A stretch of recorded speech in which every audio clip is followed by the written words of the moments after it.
अस्सलाम वालेकुम। हमारे पास आज जो प्रोफ़ाइल रिव्यू के लिए आई है, ये रऊफ़ की प्रोफ़ाइल है। रऊफ़ का ताल्लुक लाहौर से है और ये फ्रीलांसर हैं, प्रोडक्ट सोर्सिंग और ई-कॉमर्स मैनेजमेंट की सर्विसेज देते हैं। अ, रऊफ़ पिक्चर आपकी ठीक है, लेकिन इसका बैकग्राउंड हटा दें और थोड़ा-सा इसको करीब कर लें।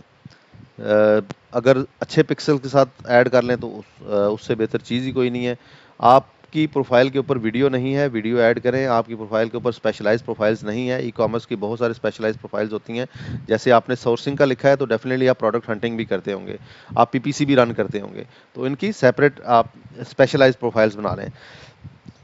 ओपन टू ऑफ़र्स की बजाय ना यहाँ पर आप 30 प्लस आवर्स अपनी अवेलेबिलिटी बताएँ। और दूसरी चीज़ जो आपने करनी है वो ये लाज़मी करें कि आप कॉन्ट्रैक्ट टू हायर का ऑप्शन जो है चेक बॉक्स है ये ज़रूर चेक कर लें। क्योंकि आपके केस में क्या होता है कि एज़ अ वर्चुअल असिस्टेंट आपको हायर कर लिया जाता है फुल टाइम के लिए, जो कि बड़ी ज़बरदस्त चीज़ है, तो उसके लिए ज़रूर कीजिएगा। लैंग्वेजेज़ आपने जो ऐड की हैं इसमें से पंजाबी और हिंदी हटा दें। इसकी बजाय पंजाबी और हिंदी की बजाय ना आप जर्मन और स्पेनिश बेसिकली अपवर्क पे आने में का पर्पज़ ये होता है कि आपने इंग्लिश क्लाइंट्स को टारगेट करना है, ना कि आपने लोकल क्लाइंट्स को टारगेट करना है। वहाँ पे आपको पेमेंट भी अच्छी मिलती है और वहाँ पे जाके आपको जो है वो काम का भी इतना ज़्यादा प्रेशर नहीं आता। अच्छा, इसके बाद आते हैं जी आपकी प्रोफ़ाइल डिटेल के ऊपर बहुत ही सिंपल सी चीज़ें लिखी हुई हैं आपने। ऐसा नहीं करना। मैं आपको अभी एक प्रोफ़ाइल दिखाता हूँ। ये एक प्रोफ़ाइल है। अब इसमें देखें कितनी ज़्यादा डिटेल्स उसने लिखी हैं।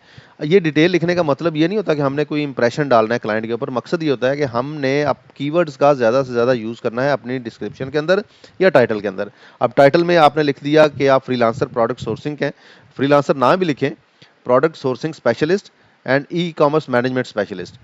एंड लिखने की भी ज़रूरत नहीं है। और का एक वो साइन होता है, लाइन होती है वर्टिकल, वो डाल सकते हैं। ई-कॉमर्स मैनेजमेंट एक्सपर्ट भी लिख सकते हैं इसका। इसी तरह से आप सर्च करें दूसरे लोगों की प्रोफाइल जो कि यही काम कर रहे हैं। मैं आपको एक छोटी सी एग्जांपल दे देता हूं।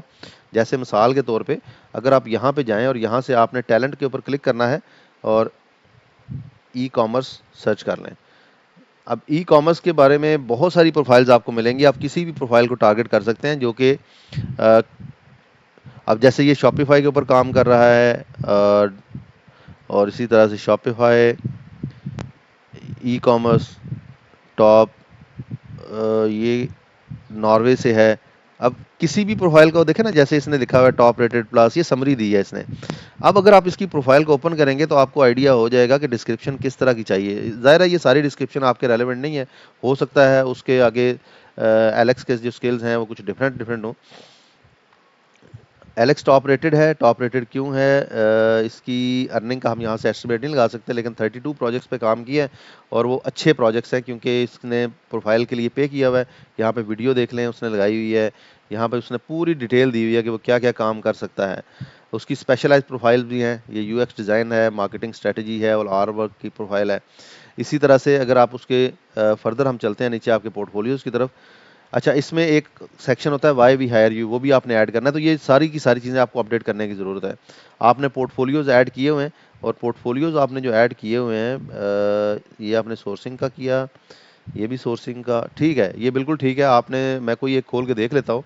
इसमें होपफुली आपने कुछ स्क्रीनशॉट लगाए होंगे अली बाबा के या जहाँ से भी आपने सोर्स किया है। ये आपने सोर्सिंग के साथ सारे स्क्रीनशॉट लगाए। उस ना प्लेटफॉर्म का जहाँ से आप सोर्स कर रहे हैं वो भी इसके साथ थोड़ा सा ऐड कर लें। फिर ये चीज़ जो है ना, ये बहुत ही सिंपल है। इसको थोड़ा सा डिटेल करें। इसमें लिखें कि आपके पास रिक्वायरमेंट क्या आई थी और आपने उसके ऊपर क्या किया था। प्रोजेक्ट्स आपने नहीं ऐड किए हुए, प्रोजेक्ट्स ज़रूर ऐड करें। कंसल्टेंसी भी ऐड कर लें तो क्या ही बात है। कंसल्टेंसी का भी काफ़ी जो है वो बेनिफिट होता है। अ, जैसे अदर प्रोफाइल्स में मैं देख रहा होता हूँ, कुछ प्रोफाइल्स के अंदर बहुत ज़्यादा इरेलेवेंट किस्म के आइकॉन्स यूज़ किए जाते हैं। आपके केस में प्रॉब्लम नहीं है क्योंकि आपका स्किल जो है वो उस नेचर का है कि आप कोई से भी आइकॉन यूज़ करें तो उसके ऊपर किसी को इतराज़ नहीं हो सकता। आपके क्लाइंट ऐसे आते हैं आगे से। आपके पास एक बड़ी कंपनी नहीं आती, छोटे क्लाइंट्स आते हैं। लेकिन फिर भी अगर आप टिक मार्क या कोई एक सिंपल आइकॉन यूज़ करके अपनी चीज़ों को हाईलाइट करेंगे तो वो और भी ज़्यादा बेहतर होगी।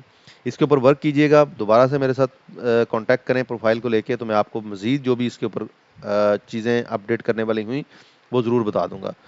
मेहनत करते रहें, इंशाल्लाह अल्लाह की ज़ात ने बड़ी रोज़ी लिखी है आपके मुकद्दर में। बहुत शुक्रिया। अल्लाह हाफिज़।